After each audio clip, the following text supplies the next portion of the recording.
kakuu keenya nuuf dhufa Yesuus furiin keenya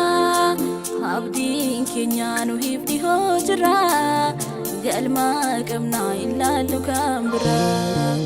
akka jedhee dhufee nu fudhata gammachuudhaan mirga banuuf laata akka jedhee dhufee nu fudhata gammachuudhaan mirga banuuf laata Yerusaalem mana keenya haaraa Yerusaalem biyyatti galgala Yerusaalem iddoo baraan faarsanii ni gammaddi lubbuun keenya isaanii Yerusaalem mana keenya haaraa Yerusaalem biyyatti galgala Yerusaalem iddoo baraan faarsanii ni gammaddi lubbuun keenya isaanii Mana keenya haaraa Yerusaalem biyyatti galgala Yerusaalem baraan faarsanii ni gammaddi lubbuun keenya isaanii Yerusaalem mana keenya haaraa Yerusaalem biyyatti galgala Yerusaalem baraan faarsanii ni gammaddi lubbuun keenya isaanii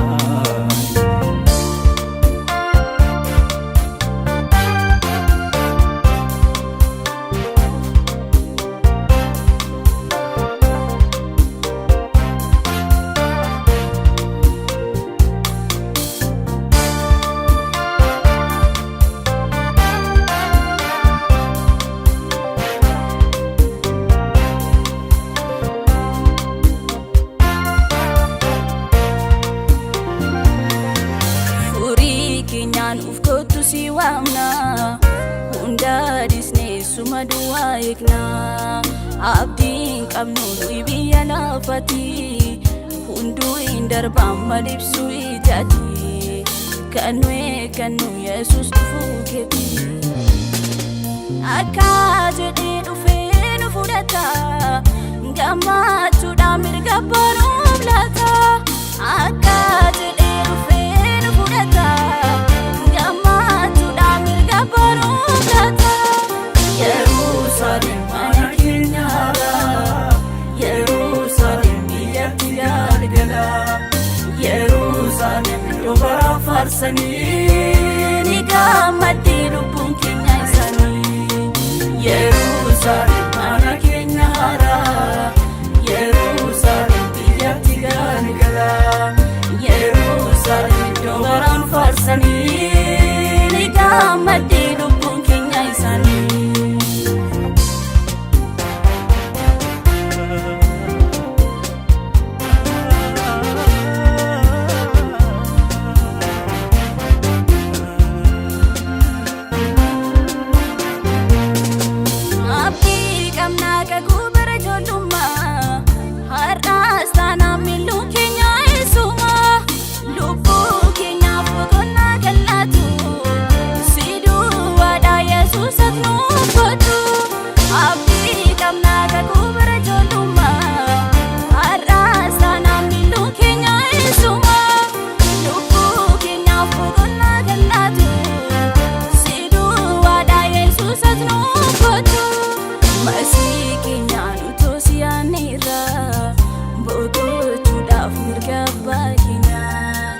Gaafas nu ergamoota marfamnee ni faarsinaa Yesuus abbaa jennee